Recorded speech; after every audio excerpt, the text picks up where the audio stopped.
Hello guys, current affairs funda में आप सभी का स्वागत है। मैं हूं आपके साथ अभिषेक शर्मा और आज के इस वीडियो सेशन में हम 21 जुलाई तक के सभी इंपॉर्टेंट करंट अफेयर्स कवर करने वाले हैं। हमेशा की तरह आप इस वीडियो को अंत तक जरूर देखिएगा, आज भी आपको काफ़ी कुछ जानने को मिलेगा। तो सेशन की शुरुआत क्वेश्चन ऑफ द डे से करते हैं। इसका आंसर आपको अभी कमेंट बॉक्स में करना है। पूछना है कि टाइगर वुड्स किस खेल से संबंधित हैं। Tiger Woods is a famous sports person known for which sport.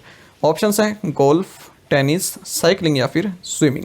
तो जल्दी से आप आंसर कर दिए, फिर हम आगे बढ़ते हैं। और इसी तरह क्वेश्चन यदि आप प्रैक्टिस करना चाहते हैं तो हमें टेलीग्राम पर जरूर ज्वाइन करें। करंट अफेयर्स फंडा नाम से हमारा टेलीग्राम चैनल है।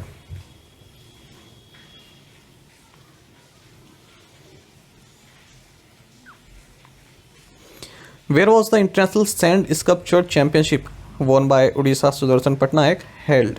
उड़ीसा के सुदर्शन पटनायक द्वारा जीती गई अंतर्राष्ट्रीय रेत मूर्तिकला चैंपियनशिप कहाँ आयोजित हुई। सही आंसर ऑप्शन डी है सेंट पीटर्सबर्ग, रशिया।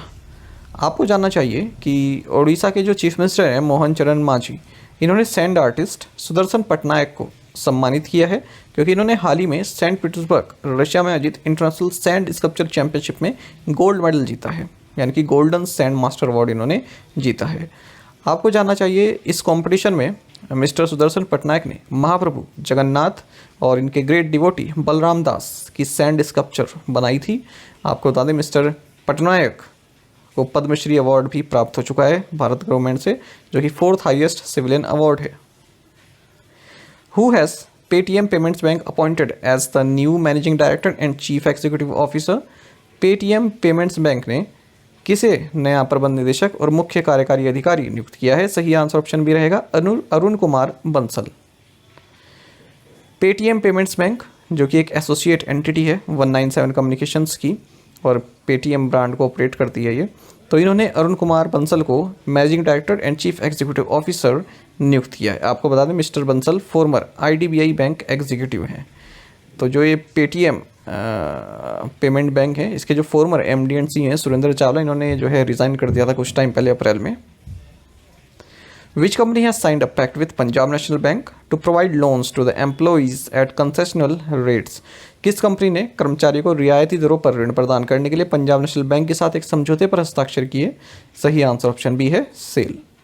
आपको जानना चाहिए कि पंजाब नेशनल बैंक ने एक पैक्ट साइन किया है Steel Authority of India SAIL के साथ, ताकि जो सेल के एम्प्लॉइज़ हैं उनको home loan, car loan, education loan concessional rates पर प्रोवाइड किए जा सके। The strategic partnership aims to enhance the financial wellbeing of Steel Authority of India Limited employees while expanding PNB's customer base within the steel sector. तो पीएनबी का customer base बढ़ जाएगा और सेल के कर्मचारियों को कंसेशनल रेट्स पर लोन मिल जाएगा। पीएनबी के MD and CEO Atul Kumar Goyal हैं, वहीं सेल के चेयरमैन हैं Amarendu Prakash. Which bank has introduced an online loan facility against mutual fund units through its internet banking. किस बैंक ने अपने इंटरनेट बैंकिंग के माध्यम से म्यूचुअल फंड इकाइयों के सापेक्ष ऑनलाइन ऋण सुविधा शुरू की। सही आंसर ऑप्शन ए है एसबीआई। आपको जानना चाहिए स्टेट बैंक ऑफ इंडिया ने एक online loan facility against mutual fund units introduce की है और ये सेवा इंटरनेट बैंकिंग और योनो ऐप के जरिए दी जाएगी। तो इस तरह से SBI first public sector bank हो गया है जो end to end digital loan on mutual fund scheme provide कराएगा। तो इसमें क्या है, म्यूचुअल फंड यदि किसी व्यक्ति के पास है तो वो उन्हें कोलेटरल रख सकता है, गिरवी रख सकता है और उसके बदले लोन ले सकता है। मान लीजिए किसी के पास 2 लाख रुपए तक के म्यूचुअल फंड्स हैं, 1 लाख रुपए का लोन चाहिए तो वो योनो ऐप ओपन करेगा, वहाँ पर अप्लाई करेगा, अपने म्यूचुअल फंड की डिटेल डालेगा और लोन सिक्योर कर सकता है। 100% पेपरलेस प्रोसेस है ये। The new loan facilities available for mutual fund scheme of all the asset management companies registered with CMS। Ratings by Brickwork Ratings India Private Limited can be used by banks for loans up to what amount. Brickwork Rating India Private Limited की rating का उपयोग bank कितनी राशि तक के ऋण के लिए कर सकते हैं। सही आंसर ऑप्शन सी है 250 करोड़ रुपीज़। आपको जानना चाहिए रिजर्व बैंक ऑफ इंडिया ने बैंक्स को परमिट कर दिया है कि वो brickwork Ratings India Private Limited की जो रेटिंग्स हैं उनको यूज़ कर सकते हैं 250 करोड़ रुपए तक का लोन देने के लिए। ठीक है, किसी कंपनी की रेटिंग जाननी है अगर बैंक्स को लोन देने से पहले, तो brickwork Ratings India Private Limited की जो रेटिंग्स है उस कंपनी के लिए उसे एक बेस बना सकते हैं। ठीक है, अगर 250 करोड़ रुपए तक का लोन देना है तो। आरबीआई ने अक्टूबर 2022 में बैंक्स और जो भी अदर रेगुलेटरी एंटिटीज़ हैं उनको मना कर दिया था कि आपको ब्रिकवर्क रेटिंग्स इंडिया की जो फ्रेश रेटिंग्स हैं उनको ऑब्टेन नहीं करना है। और जो सर्टिफिकेट ऑफ रजिस्ट्रेशन है ब्रिकवर्क रेटिंग्स इंडिया का as a credit rating agency, ये भी कैंसिल कर दिया गया था सेबी द्वारा अक्टूबर 2022 में। With which bank has NPCI International Payments signed an agreement to launch QR code based UPI payments? NPCI International Payments ने किस बैंक के साथ QR कोड आधारित UPI भुगतान शुरू करने के लिए समझौता किया है? सही आंसर ऑप्शन बी है, कतर नेशनल बैंक। आपको जानना चाहिए NPCI International Payments जो कि एक इंटरनेशनल आर्म है NPCI की, इसने एग्रीमेंट साइन किया है कतर नेशनल बैंक के साथ ताकि QR code based UPI payments launch की जा सके वेस्ट एशियन कंट्री में, इस वेस्ट एशियन कंट्री में, कतर में। This partnership will power UPI payment acceptance in Qatar through the QNB merchant network, enabling Indian travelers to transact on the payments service. Bharat में National Payments Corporation of India NPCI आप सभी जानते हैं UPI ecosystem को run करता है और जिसकी सब्सिडरी है या फिर इंटरनेशनल आर्म है NIPL, ठीक है, ये भारत के बाहर रुपए और UPI को डिप्लॉय करने के लिए रिस्पॉन्सिबल है। Which state's natural farming model won Gulbenkian prize 2024? किस राज्य के प्राकृतिक खेती मॉडल ने गुलबेंकियन पुरस्कार 2024 जीता है? सही आंसर ऑप्शन डी है, आंध्र प्रदेश। आपको जानना चाहिए Andhra Pradesh community managed natural farming APCNF जो कि स्टेट गवर्नमेंट का एक इनिशिएटिव है जिसे रायतू साधिकारा संस्था के थ्रू लॉन्च किया गया था 7 साल पहले। इसे 2024 गुलबेंकियन प्राइज फॉर ह्यूमैनिटी दिया गया है। यह अवार्ड पोर्चुगल बेस्ड कैलोस्टे गुलबेंकियन फाउंडेशन द्वारा दिया जाता है किसी भी इंडिविजुअल को या फिर ऑर्गेनाइजेशन को जिसने global food security, climate resilience और इकोसिस्टम प्रोटेक्शन के लिए कार्य किया है। इसमें 1 मिलियन यूरो प्राइज मनी दी जाती है और APCNF के अलावा सोयल साइंटिस्ट रतन लाल और SEKEM जो कि इजिप्ट बेस्ड एक NGO है, इनको भी ये अवार्ड दिया गया है। आपको बता दें जो ये Andhra Pradesh community managed natural farming है इसको 2016 में लॉन्च किया गया था गवर्नमेंट ऑफ आंध्र प्रदेश के द्वारा ताकि फार्मर्स की जो समस्या है, ठीक है, उसको सस्टेनेबल सोल्यूशन प्रोवाइड की जा सके। What type of company has the Reserve Bank of India approved Jio Financial Services to be converted into? भारतीय रिजर्व बैंक ने जियो फाइनेंशियल सर्विसेज को किस प्रकार की कंपनी बदलने को मंजूरी दे दी है? सही आंसर ऑप्शन डी है, कोर इन्वेस्टमेंट कंपनी। आपको जानना चाहिए रिजर्व बैंक ऑफ इंडिया ने जियो फाइनेंशियल सर्विसेज को मंजूरी दे दी है कि आप नॉन बैंकिंग फाइनेंशियल कंपनी से कोर इन्वेस्टमेंट कंपनी में कन्वर्ट हो सकते हैं। आपको बता दें Jio financial services Reliance industries limited से डीमर्ज्ड एंटिटी है, ठीक है, मतलब उससे अलग हुई है। एक तो मर्ज होता है जब दो कंपनीज मर्ज हो जाती है, डीमर्ज्ड एंटिटी है, रिलायंस इंडस्ट्रीज लिमिटेड से डीमर्ज हुई है। नवंबर 2023 में जियो फाइनेंस सर्विसेज ने एप्लीकेशन डाली थी RBI में कि हमें हमारा जो स्टेटस है वो NBFC से बदल कर आप कोर इन्वेस्टमेंट कंपनी कर दीजिए। विच of the following will set up a section 8 company for मेडिएशन and arbitration activities?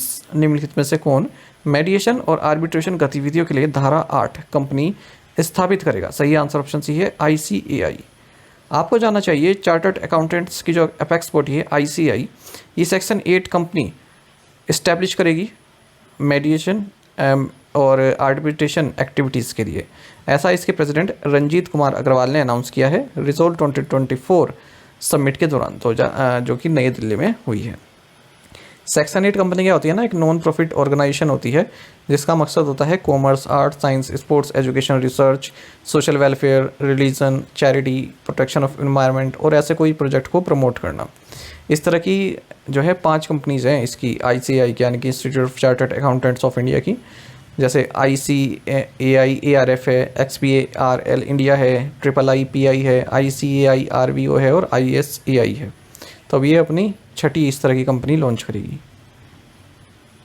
Which of the following has been recognised by SEBI for research analyst and investment advisers? SEBI द्वारा अनुसंधान विश्लेषकों और निवेश सलाहकारों के लिए निम्नलिखित में से किसे मान्यता दी गई है? सही आंसर ऑप्शन ए है, BSE। आपको जानना चाहिए कैपिटल मार्केट्स रेगुलेटर सेबी ने BSE लिमिटेड को supervisory body for research analyst and investment advisers के तौर पर मंजूरी दे दी है। तो जो भी इन्वेस्टमेंट एडवाइजर्स हैं, ठीक है, या फिर रिसर्च एनालिस्ट हैं, उनके लिए सुपरवाइजरी बॉडी की तरह कार्य करेगी BSE लिमिटेड। तो इसको रिकॉग्नाइज किया गया है under regulation 14 of the RA regulations and IA regulation के तहत 5 साल के पीरियड के लिए 25 जुलाई 2024 से शुरुआत होगी। BSE लिमिटेड की बात करते हैं, बॉम्बे स्टॉक एक्सचेंज इसका नाम है। ये एक इंडियन स्टॉक एक्सचेंज है जो कि दलाल स्ट्रीट यानी कि वॉल स्ट्रीट ऑफ मुंबई में स्थित है। 1875 में प्रेमचंद रॉयचंद द्वारा इसकी स्थापना की गई थी। ये एशिया का ओल्डेस्ट स्टॉक एक्सचेंज है और 10th ओल्डेस्ट है पूरे वर्ल्ड में।